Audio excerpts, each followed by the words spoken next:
Today on the show, we take a call from Costa Rica, where Steve Findley joins us to discuss the digital nomad lifestyle.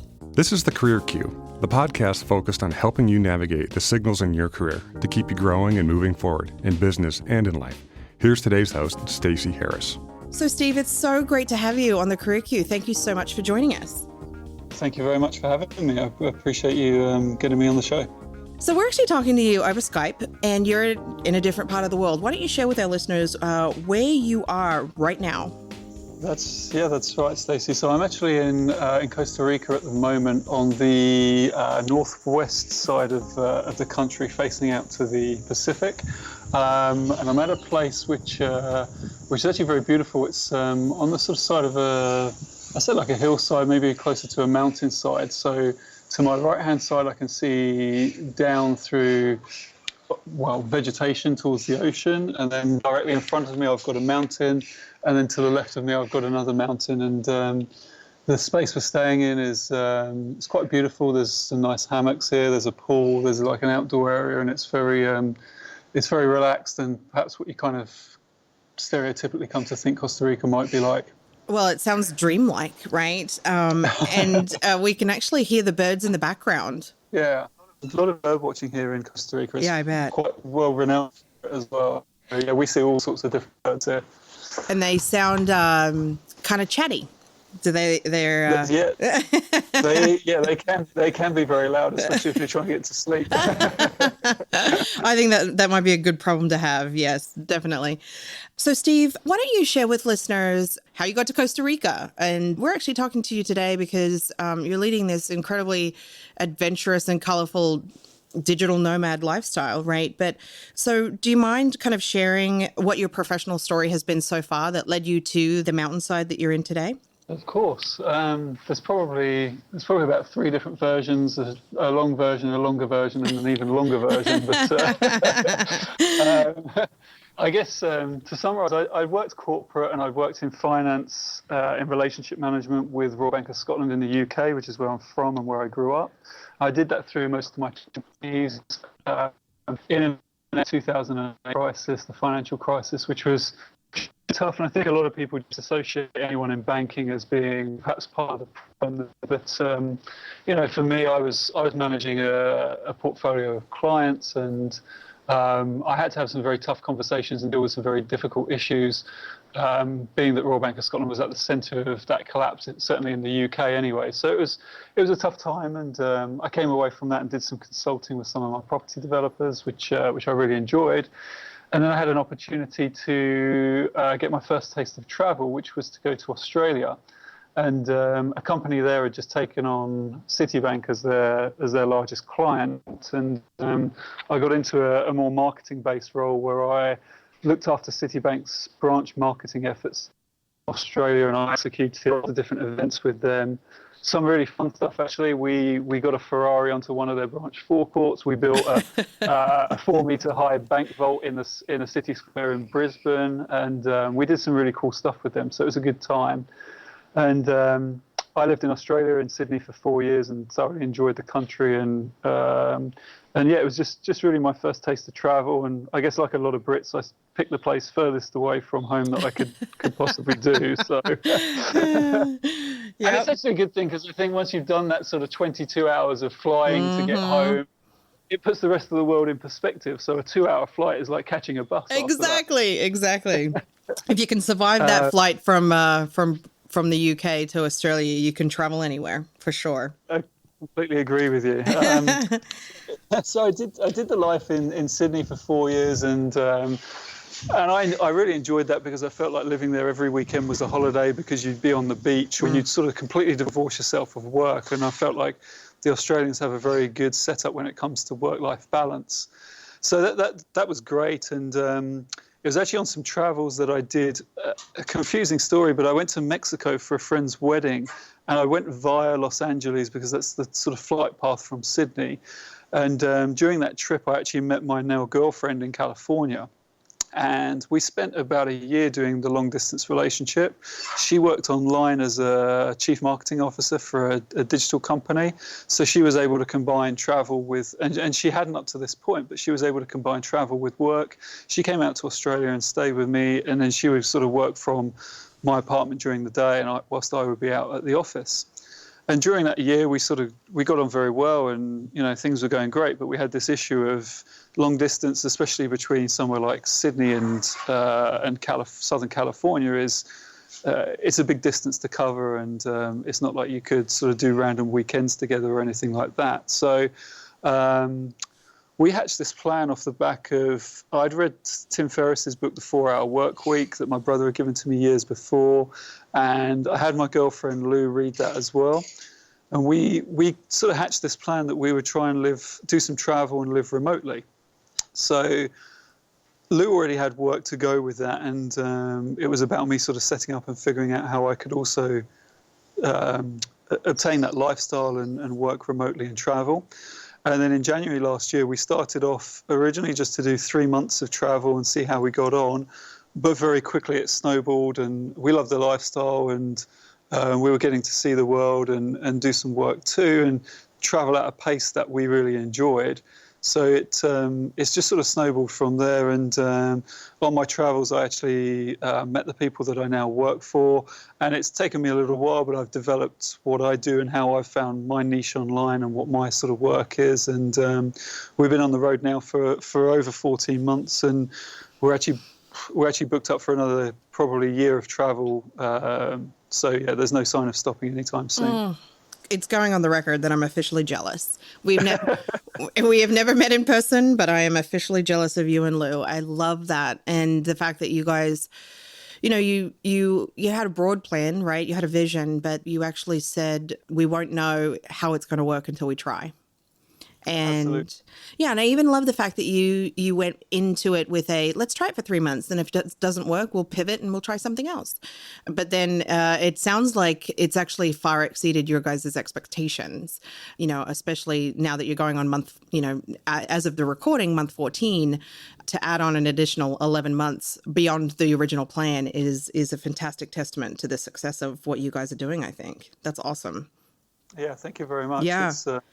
It's been going great, and I mean there's a lot of adjustments and there's a lot of learnings, but yeah, we're really enjoying it. It's a great way to see the world whilst we're of an age that we can still do some of the crazy stuff and not worry about creaking knees and some of the issues with maybe perhaps trying to do this in older age. Yeah.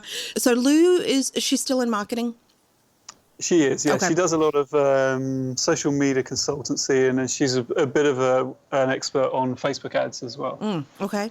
And then you're still in sales?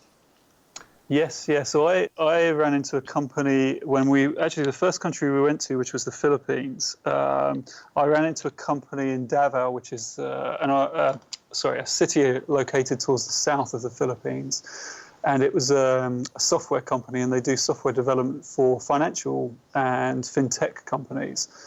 And the fit was really good for me with the finance background. So I took a role on with them doing sales. And although I don't necessarily know a lot about IT and software development, although it's something I'm continuously learning with, I do know quite a bit about finance, and I do have a good network there. So I've been working hard to connect them up with companies that need software development, and they provide a fantastic level of expertise. The two co-founders are from London and combined 30 years experience. So they suit that model really well, and they can actually save customers money because they've got these offices in the Philippines that they work from too. So it's a good blend of expertise, but also with reduced costs as well. So it's a nice sales angle for me too. That's great. And, in our original conversation that we had a few days ago, you had mentioned that there are some challenges that come along with the digital nomad lifestyle. So let's talk about the personal ones first, like just the logistics of living in other countries, and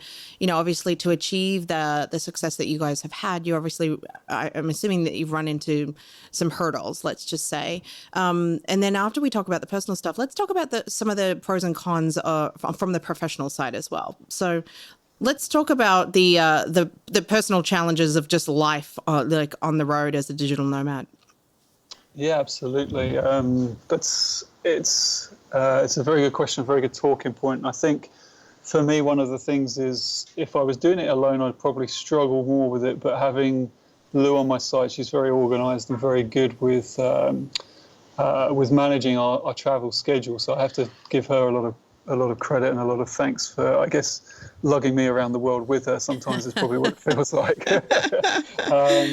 But in terms of the challenges, I mean, she's very good with systems like Airbnb and some of the sort of booking systems like we use Skyscanner all the time for our flights.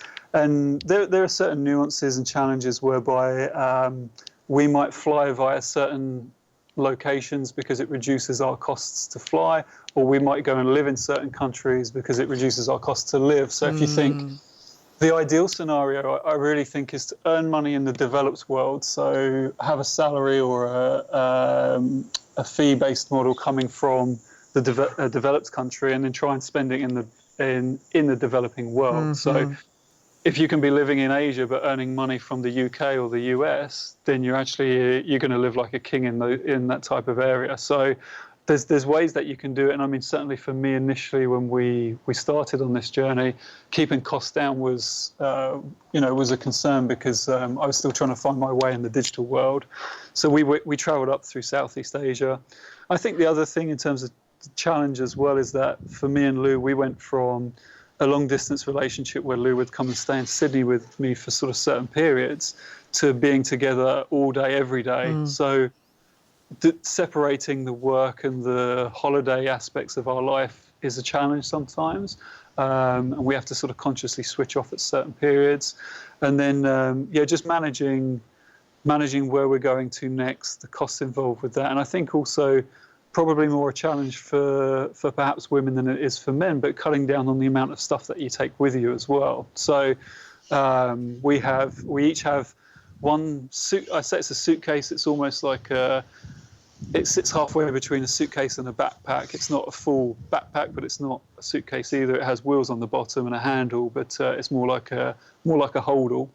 We have one of those each, and then we each have a backpack. And the backpack has our laptops in and some of our cables and our work equipment. And then the suitcase will have our main luggage in.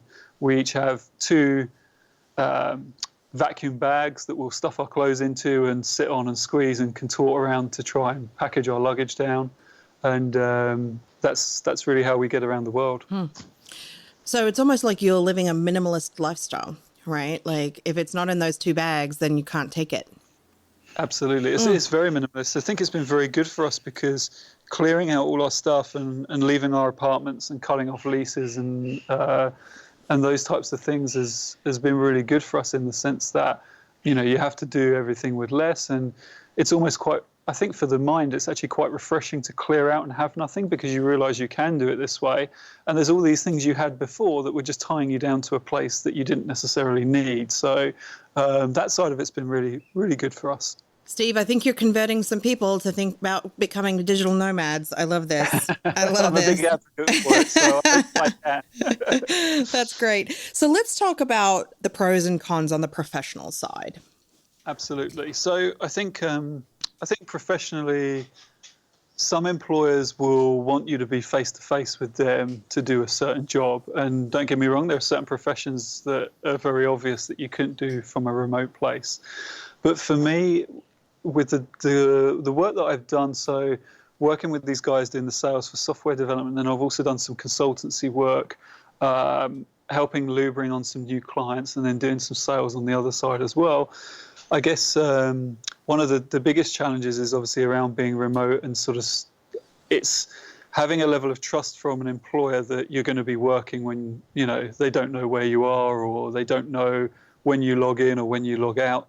And there's a challenge there. And I think one of the things that we've set out to do, or certainly I have, is that I actually work harder. So I get more work done by being remote because I don't have meetings that I don't want to do. I don't have office talk. I don't have times where I'm sat spinning around in my chair, not thinking about what I'm doing and just trying to waste time. When I switch my laptop on and when I sit in front of my screen, it's like a constant level of work. And I find that I can achieve probably a day's work in a full-time role in just over half the time. So I can be a lot more efficient.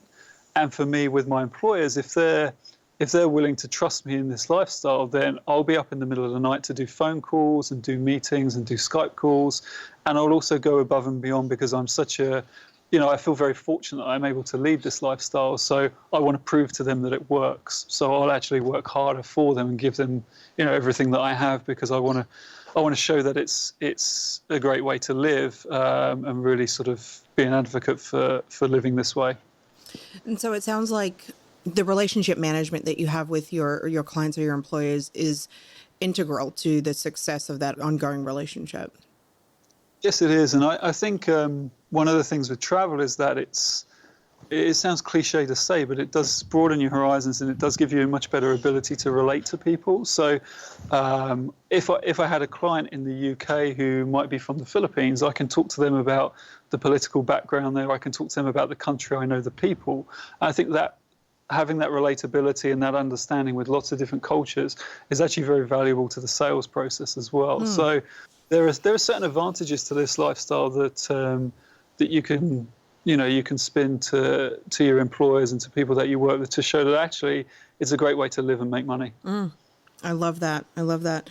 So we're actually going to take a quick break here in a minute, Steve. But actually, what I'd like to do is have you talk about what kind of a quote unquote typical day looks like. And I understand that the word typical is probably, it's probably, you have an atypical day.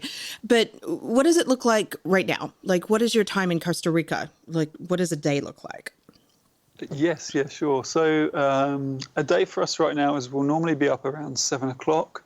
And I think all common reading says you shouldn't do this, but I think everyone does do this. We'll jump onto our phones and we'll see what messages have come in overnight. We'll have a look at our emails and we'll sort of see, I guess, get a feel for what the day's work is going to look like. So that'll be maybe 7 till 7:45.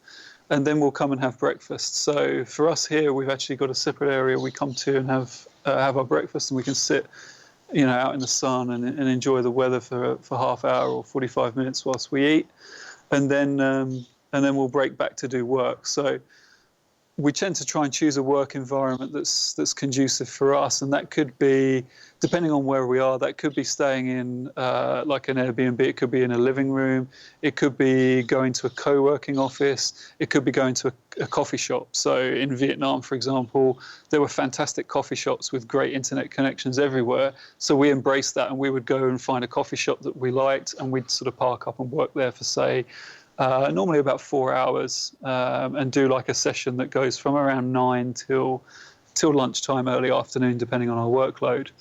And then because we're in these hotter climates or in nice countries, we like to spend the afternoon exploring. And I think as well, because of our work across different time zones, this has been the sort of habit that we've formed. We'll have lunch, we'll break, we'll go do something, we'll look around, we'll shop, I don't know, whatever it is that wherever we are, we'll try and experience the culture in that place. And then in the evening, we'll we like to eat quite early if we can. And then in the evening, we'll make a decision, and then it will be, do we flip back onto our laptops and do a few more hours work, or do we relax, put a film on, or maybe go back out or something? And we manage it that way. So it sounds like, while there's a loose kind of structure on what the day could look like, there's also some flexibility for based on workloads and or personal interests, right? Yes, to be able to, yeah. I love that. I love that. It's good. It's good because we can do stuff during the daytime that maybe you wouldn't be able to do in the full-time job. So yesterday here in Costa Rica, we actually went out and did zip lining for the afternoon. So, and it's great to be able to do that. You wouldn't be able to do that at night here. So we get to do that in the afternoon. We come back, we log in, we work for the evening and catch up with stuff or get ahead with stuff for the following day. I'm struggling right now, Steve, because I want to be friends with you and Lou, but at the same time, I'm like, how can I be so jealous of two people I've never met? So, yeah, it's horrible. I try not to gloat about it, but it's hard when you talk about it because you feel like you are. But that's why I try and encourage people, if you have the opportunity to do this and you like travel and you like new experiences, then you have to find a way to make it work. Definitely try it for sure. Okay, we're going to take a quick break, but when we come back, we're actually going to talk about some of the most memorable events that have happened during your journey and some of maybe your favorite destinations as well. Great. Awesome. All right, we'll be right back in a minute. Today's episode is brought to you by The Riveter. The Riveter is Seattle's newest network for entrepreneurs and changemakers, and the only collaborative workspace built by and for women. Located in Seattle's Capitol Hill neighborhood, you can visit theriveter.co to sign up for a tour and see more details on membership, events, and wellness experiences. Check out theriveter.co today. So we're back from break, and today we're talking with Steve Findley, who is currently, as of recording, in beautiful Costa Rica. We'll actually get into why I keep referring to as of recordings is where Steve is and the location that he is in the world. More to come on that later. But Steve, before the break, we talked about your journey so far and how you and Lou came to take the first step towards this incredible adventure that you're on, and some of the pros and cons that come along with leading that digital nomad lifestyle. But I actually want to get into, this is a kind of personal interest for me. I love to travel. I love the incredible memories that come along with these types of journeys. So what are a couple of the most memorable things? I'm assuming that that is a laundry list of memorable events that have happened. But do you mind sharing like a couple of the really big, like cemented in your brain forever events that have happened? So, Stacey, one of our favourite experiences early on was actually whilst we were in the Philippines. We were coming through one of the islands there, and I mean, there's over 7,000 islands in the Philippines, so it's a big, diverse country. There's an island called Cebu, and we took an Airbnb for, I think it was just a short time, like 3 or 4 days in Cebu. And we had a one-day excursion that we did where a driver actually picked us up at 4 in the morning, which was a tough start for both of us, but it was well worth it. We drove down the coast, so the eastern coast of the island, and we were very fortunate to be able to see the sunrise there on the way through. And we did our first stop at a place down there where you can actually do snorkeling with whale sharks. So you go out on a small boat, and you jump off the boat with your snorkel gear on, and you can dive down only a couple of meters, but there are these whale sharks feeding in the water there, and it's very idyllic, very clear, beautiful blue water with these gorgeous majestic creatures swimming through, and you can kind of watch them and be very up close with them as well, and enjoy that experience. So that was how we started the day, and I thought that was a bucket list thing for me, but we actually went on from there to a spot where we did canyoneering, which is something I'd never tried before. And we jumped onto the back of motorbikes with these 2 Filipino guys who are our tour guides, and they drove us up into the mountains, and it was quite a hairy sort of ride up there. The bike, I was impressed at times that they managed to get the bikes to go certain places, and it was quite nerve-wracking, but you get a life vest and almost like a bike helmet, and then you'll wear a pair of trainers, and you do canyoneering, which is effectively swimming, climbing, and cliff jumping through almost like a rainforest and mountainous area down in the south end of Cebu. And I mean, I thought to myself, this is it's going to be a lot of fun, and the tour guide's like, right, first jump, here we go. And you're doing jumps off cliffs. And I mean, the first jump we did was 35 feet, which I thought was pretty high. I think anytime when you're in the air long enough to think about what you're doing, it's quite a long jump. But I actually, he said that, cross your arms, jump, put your feet first into the water. And this first jump I did, I completely messed up my landing. So rather than my feet entering first, I think it was my backside that entered the water first. Yeah, it was. And I came up and I was like, I came up out of the water, and I said to Lou, I was like, that was really painful. And it turns out we didn't discover this till we got home later that day, but I took a shower, and I looked at my backside in the shower, and it looked like I'd actually been whipped. Like I had red and blue and black marked lines across my backside and my hamstrings. It just looked like I'd been whipped constantly for a good 10 minutes. And I struggled to sit down for a week after that. Well, that'll definitely be a memory that you'll never forget. Absolutely. And it was such a cool experience going through the mountains with these tour guides. I mean, the highest jump we did was about 55 feet. And I tend to find that since dating Lou, she's the adventurous one that goes off and gets us into these situations, and I'm the one that follows behind and gets injured or embarrassed. So we've got this pattern, and that's how that goes. So for me, that was probably number one. And then number 2, from the Philippines, we actually went through to Vietnam, which is a country I'd wanted to go since I was a teenager, simply due to an episode of the BBC motor show called Top Gear. And, I used to love watching that show with Jeremy Clarkson and Richard Hammond and James May doing sort of stupid stuff with cars. But they actually did one episode where they took scooters and rode through Vietnam. And we were traveling through Vietnam, and we got approached just randomly. And I think it's one of these sort of stars aligning type stories that the guy that we were approached by, he actually did motorbike tours through the highlands and through the jungle in Vietnam. And we got to spend a week on the back of motorbikes with these 2 guys, sort of 5 hours a day, driving through the jungle and through all these beautiful areas of Vietnam. And we'd stop regularly. They'd show us the farming there. They'd show us these local villages. We'd try different fruit. We'd eat with them every night. And it was just a really incredible way to see the country that I think we would have never been able to do had we have sort of stuck to the tourist routes or the major cities there. And that one for me, like, combining that with the sort of Top Gear element of messing around on bikes was a very special one for me. And to have a vision of that since you were a teenager, right? And then to actually have it become reality.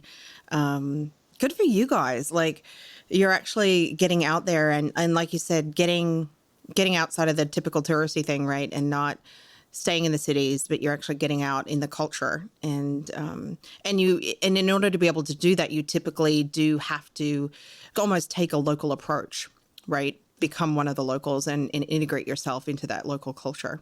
One of the things that Lewis taught me as well is that sometimes these opportunities come up. And I mean, this was just a guy that we got chatting to on the street. And it turns out he ran these tours and, yes, he was doing to a degree a sort of sales talk with us, but it was like, this is one of those meant to be type moments. And for us, it was, it was great to get away. And in Vietnam, I think especially as well, like there's such a rich and interesting history there. And obviously with the war and everything, I think we were very sad when we actually visited the War Museum in Ho Chi Minh, the former Saigon. And it's almost quite harrowing to see what had happened to the country.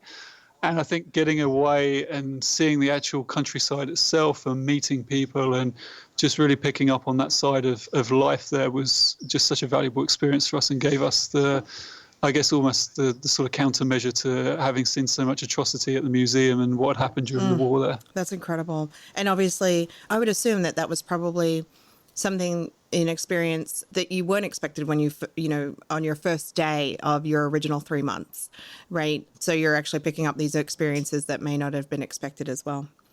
That's it. I had no idea I could do that whilst we were there. And so to be able to do it was just a dream come true, really. I love that. So what has been your favorite destination so far? I mean, it might be like picking your favorite child, right? But do you have an absolute favorite? We get asked this question a lot. So when we come into countries where we've got friends or family and we'll go stay and visit those, that's one of their top questions, like, where is your favorite place? So we discuss it sort of fairly regularly. And I actually think for us over the last year or so, probably our favorite place has actually been Greece. So we did a month. Actually, no, it's a bit more than a month in Greece, about 6 weeks. And we went across some of the islands. We took the fast ferry between some of the Greek islands. And we just found that the food, the people, the pace of life was fantastic. We had a car for some places in Crete. We had a car for a couple of weeks there. And we went and discovered all these beaches that were just undiscoverable. Like, you just don't know they're there until you find them. And beautiful, clear, like some of the most fantastic beaches in the world as well. And I think it takes a little bit to impress us when it comes to beaches because we've seen so many of them. So we've almost become like beach snobs. Greece. I mean, having lived in Sydney in Australia, there's some of the most fantastic beaches in the world, and the Philippines has some of the most fantastic beaches too. But for us, Greece has almost these secret hidden beaches that you can only access by climbing or with a car or in some sort of surprising ways, but they're just beautiful. And I think for us, the combination of that with the lifestyle and the people just it really went down well with us, and we really enjoyed Santorini with sort of the picturesque white buildings and some of some of the places that those Greek islands have to offer is quite stunning, and it just has a good place in our minds. Well, we'll have to absolutely add Greece to our bucket list for sure. I love that. So I mean, it sounds like you've been all over the world, but where haven't you lived or worked, but you've actually wanted to? Yes, so we've got a few places that are on our want list, if you will, that we'd like to get to. One that we were going to do on this trip after Costa Rica was South America, but I think for us there was a concern that carrying laptops and our work equipment through and being able to connect and do work was going to be a bit of a challenge there. And so that's still on the list to try and come back and do, but we'd like to do it as maybe like a vacation with backpacks and not have to worry too much about traveling through, as opposed to we've got to connect and work. So that one's on the list. And then I think South Africa, the same thing. I'd love to do a safari, but again, I think you've got to be aware that there are certain places in the world where at the moment connectivity is going to be a challenge. So if you're working and you've got things to do, you've got to put those on the back burner whilst you and maybe do them as a holiday. Well, that actually leads into my next question is, what are some of the tips that you actually have for our listeners that maybe are considering a digital nomad lifestyle, whether it be for 3 months or 3 years? Yeah, no, it's a great question. I think for me personally, the thing is actually just to do it and just to put your head down and go straight into it. Like you could spend years procrastinating or waiting for the right situation or waiting for a timing when you've got X in the bank or you've got the right security or whatever situation it is, and you'll constantly put it off. So I think to commit to a time and then just dive in and do it and make sure that you plan for that date, you'll still miss some things and some things will probably go wrong, but so many things will go right that you wouldn't regret it. I love that. So what is next for Steve and Lou? What's coming up next?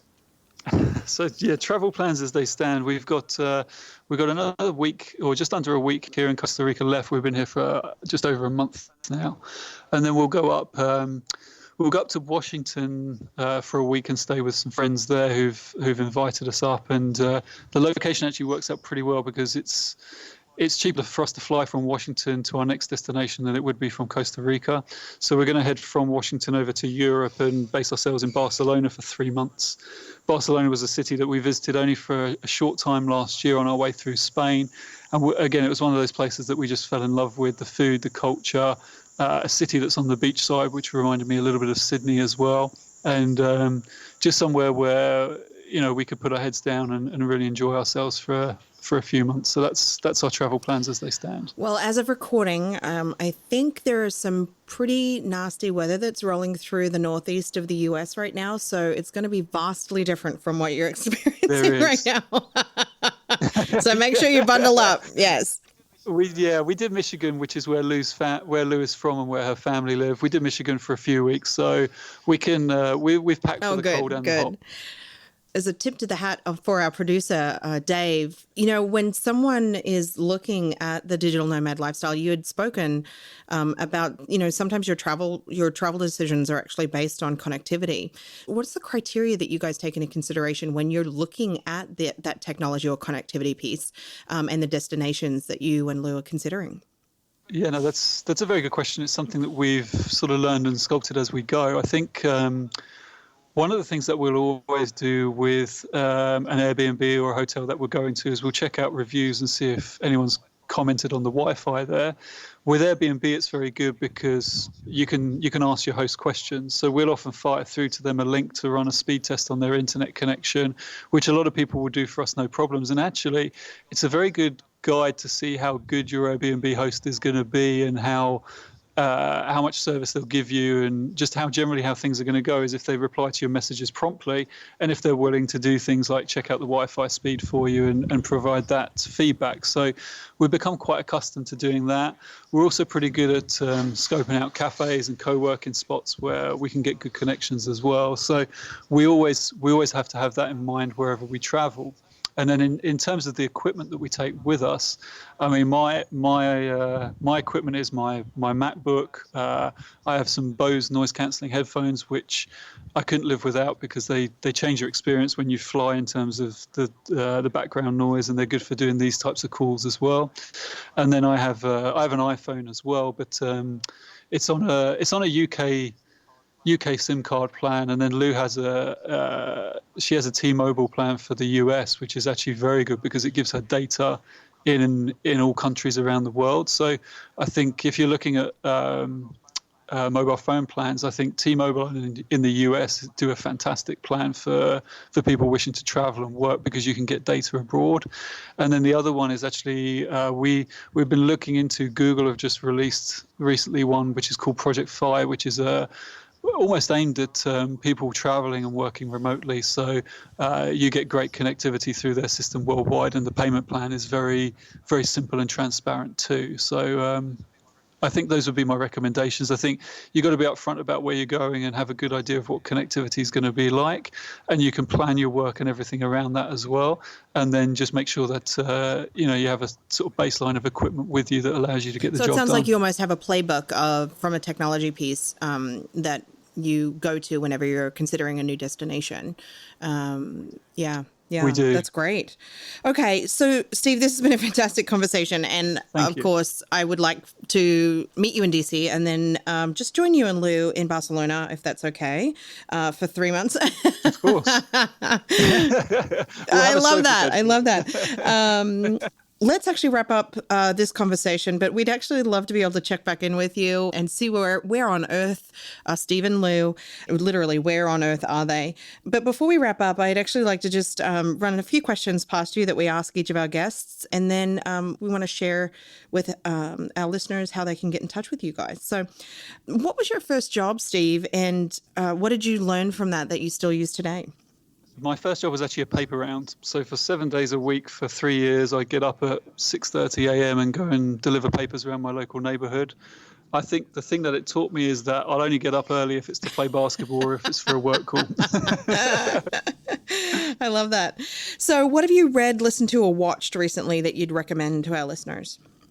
I got referred onto a blog which I've been reading, actually to the detriment of my relationship because I've got so into reading this blog. But it's called Wait But Why, and the author, he did a series about Elon Musk, the Tesla and SpaceX ex-PayPal guy, and I've always followed Elon Musk, and I've really admired the work that he does, and I love how he tackles problems and just his view of the world and saving the planet, and this kind of almost personal mission that he's put himself on. It's very inspiring, and he actually approached the author of this blog to do a series about SpaceX and Tesla and really break that down. And the author is fantastic. He writes in such a great style, and he really communicates some complex things in a very easy to read manner that is just fun and enjoyable, and he does it with a good level of humor. So since I got referred onto that blog, I've just sort of invested a lot of time in reading about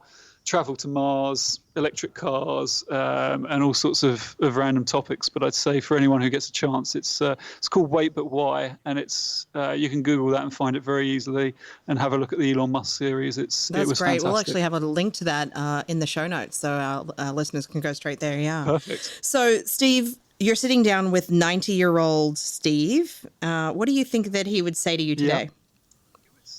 He would say to me, don't be as afraid as what you get sometimes. So I think, although, yeah, it's great that I have this lifestyle and I get to travel around the world, but I still sometimes get nervous before flights because I'm not always a great flyer if I see like a turboprop plane parked on a piece of tarmac in the Philippines and things like that. And I think before I go and do a week on motorbikes or I go and do zip lining or whatever it is, I always get very nervous and very apprehensive. And I think it's where I'm very fortunate to have Lou with me because she pushes me into those things a little bit. And I know that when I'm older, I don't want to regret having not done those things as well. So perhaps just to be a bit more fearless would probably be my recommendation to myself. And it probably translates through to business as well, which is something I'm always trying to work on. I love that, but I love that you're actually getting out there and just doing it anyway. And it sounds like that once you get on the other side, whether it be, zip lining riding the motorbikes or, even from the professional side of things, that once you get through that experience, you realize that you're glad you actually took that step.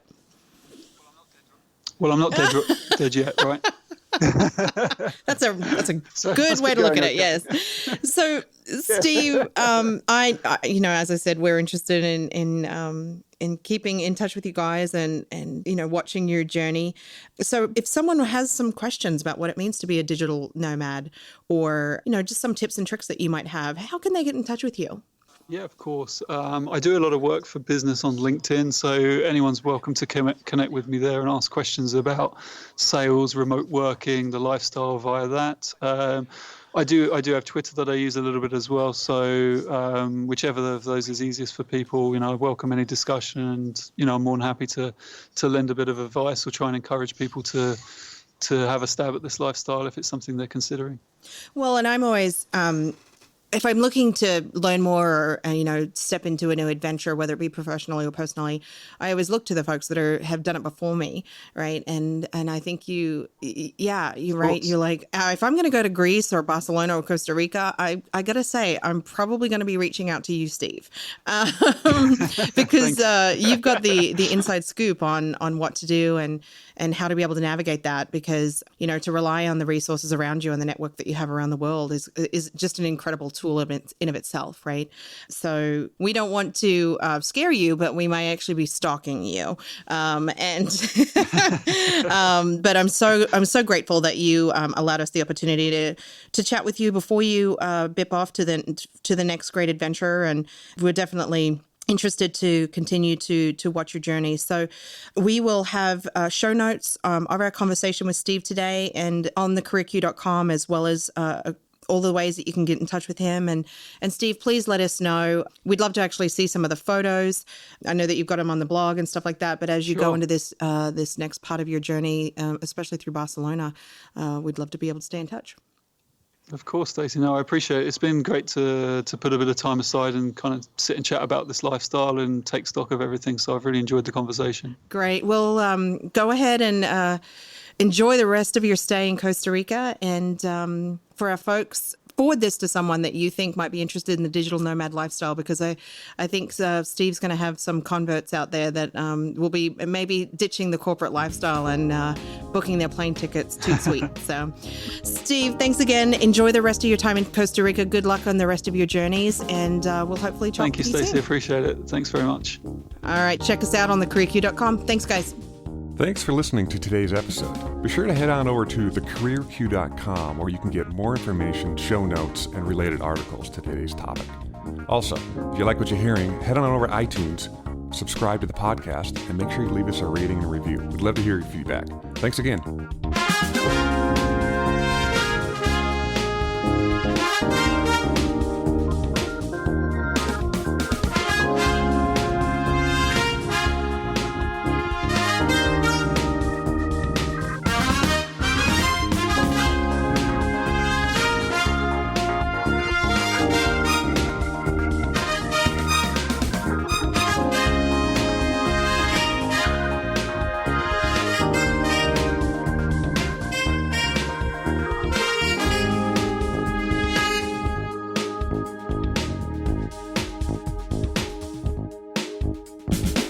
The Career Q podcast is produced by Lens Group Media and recorded in the lovely Seattle, Washington.